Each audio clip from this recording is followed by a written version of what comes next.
Teman-teman, kali ini saya mau membahas tentang Dragon Scale Silver. Ini Dragon Silver ya, tapi saya punya dua jenis Dragon Scale nih, yang silver dan yang black.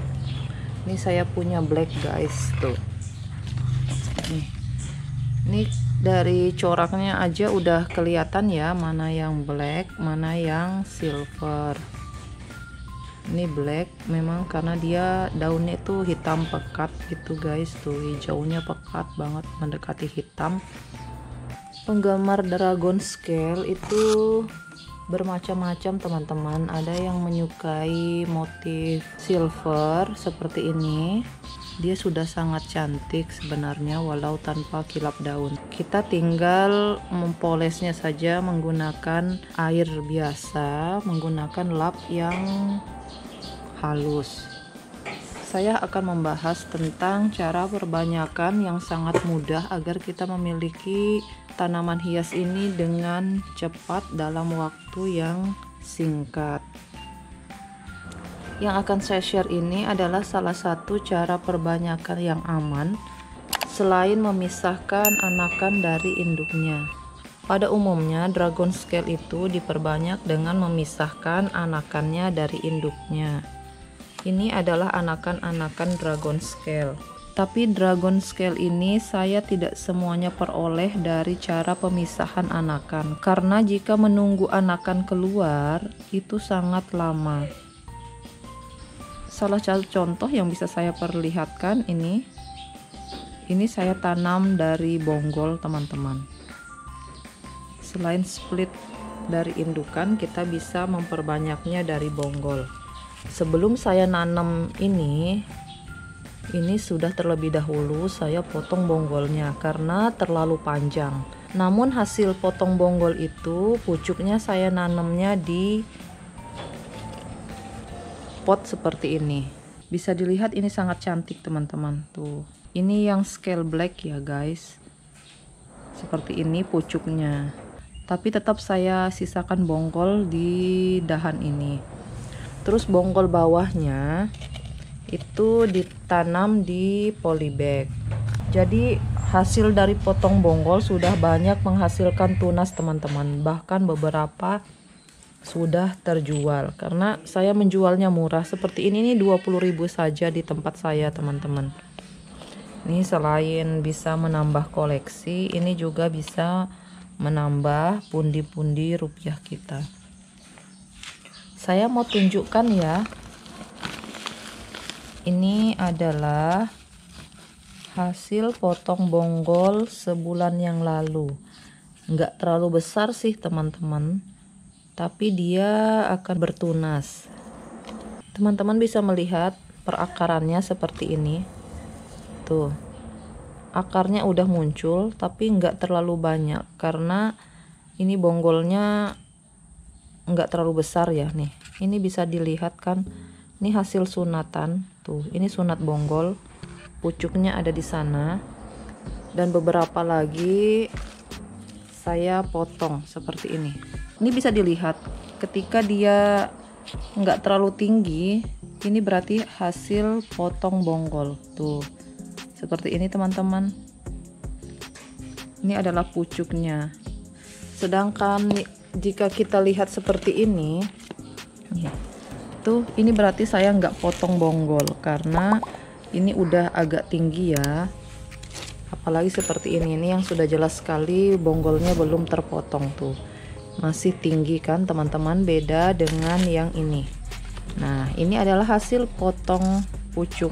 Ini pucuknya, bonggolnya saya pisahkan, saya tanam seperti ini agar lebih mempercepat pertumbuhan tunas. Karena ketika bonggol kita pisahkan dari pucuk awal di sini, maka si bonggol ini akan lebih fokus mengeluarkan tunas di sampingnya. Nah, oleh karena itu jika sudah bertunas seperti ini tinggal kita split dari bonggol dan bonggolnya masih utuh untuk kita tanam lagi, dan begitu seterusnya.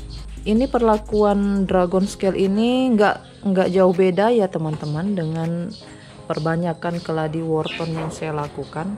Ini sama loh seperti itu. Saya menanam umbi atau bonggol, kemudian tumbuhlah seperti ini. Selanjutnya tinggal kita split, kita pisahkan dari bonggolnya, terus kita tanamlah di pot-pot bibit. Jadi kalau kalian di rumah memiliki tanaman dragon scale yang sudah panjang bonggolnya, itu jangan segan-segan untuk potong aja teman-teman. Maka dari bonggol-bonggol itu kalian akan mendapatkan banyak sekali bibit-bibit baru dari dragon scale. Oke, ini tinggal saya split lalu saya tanam di pot seperti teman-teman yang lain. Ini cepat sekali loh, kalau ketika sudah dipisah dari bonggolnya dia seperti ini. Kalau untuk pemula saya sarankan ketika 2 daun baru di split ya, tapi kalau dirasa akarnya sudah seperti ini, sudah banyak, walaupun dia 1 daun, monggo silahkan dilakukan split. Tapi caranya harus hati-hati ya teman-teman, jangan terburu-buru ketika kalian memotong. Oke, saya mau berbagi lagi nih teman-teman, buat teman-teman yang suka tanaman hias dragon scale tapi masih tahap pemula. Ini setelah saya melakukan beberapa percobaan teman-teman, karena di video sebelumnya saya banyak sekali mengorder tanaman hias dragon scale. Berhubung saya mendapatkan penjual dragon scale yang amanah, sudah beberapa kali order dan beberapa kali melakukan percobaan di rumah saya. Ternyata si dragon scale itu memiliki pantangan teman-teman. Dia paling nggak suka ternyata sama paparan matahari. Yang ini padahal bukan paparan matahari langsung teman-teman. Ini adalah dragon scale yang sengaja saya kenakan paparan matahari sore, tapi matahari sorenya itu dari jam 2:30. Apa yang terjadi seperti ini teman-teman, daunnya rusak, daunnya menguning, walaupun dia tetap hidup ya, ini mengeluarkan anakan tuh. Tapi dragon scale itu kan kita tahu keindahannya itu ada pada daunnya, tekstur daunnya. Ketika daunnya telah rusak seperti ini, maka keindahannya itu akan hilang, akan berkurang bahkan hilang ya teman-teman. Jadi saya sarankan untuk pemula yang hobi sama dragon scale namun terkendala oleh kondisi cuaca, misalkan yang rumahnya tuh menghadap ke barat gitu, jadi otomatis akan mendapatkan paparan sinar matahari sore. Maka silahkan kalian amankan dragon scale kalian agar terhindar dari kejadian seperti ini. Ini sangat disayangkan ya, tapi saya mau menunjukkan bahwa benar adanya dragon scale itu takut akan sinar matahari. Apalagi matahari sore itu ternyata masih sangat-sangat panas teman-teman, 2:30 sore itu masih panas. Alhasil seperti inilah dia, dragon scale saya rusak. Nah, terus ini percobaan kedua teman-teman.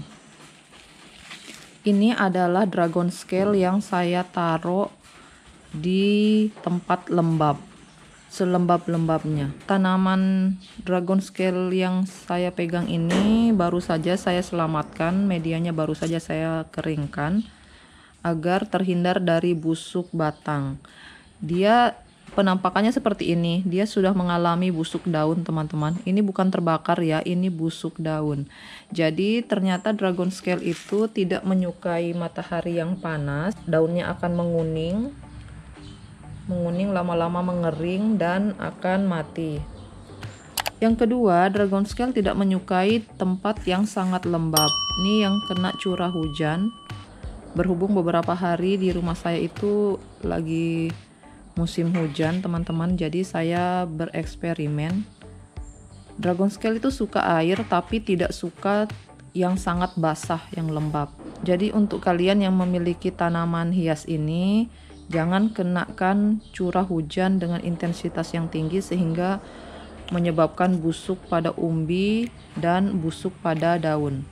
Mereka hanya butuh pemupukan 2 minggu sekali. Saya cuma menganjurkan kalian menggunakan NPK daun Ini pupuk mutiara tapi yang khusus untuk daun ya, kan ada dijual memang untuk buah dan bunga.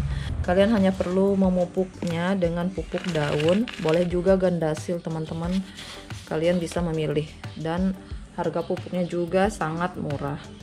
Yang kedua, setelah lakukan pemupukan, rajinlah membersihkan gulma yang tumbuh di sekitar tanaman kita, yang tumbuh di media tanamnya ya teman-teman.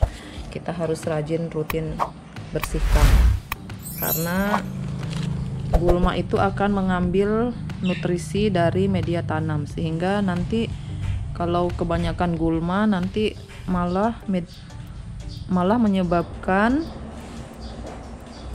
menyebabkan tanaman hias kita menjadi kerdil karena kekurangan nutrisi.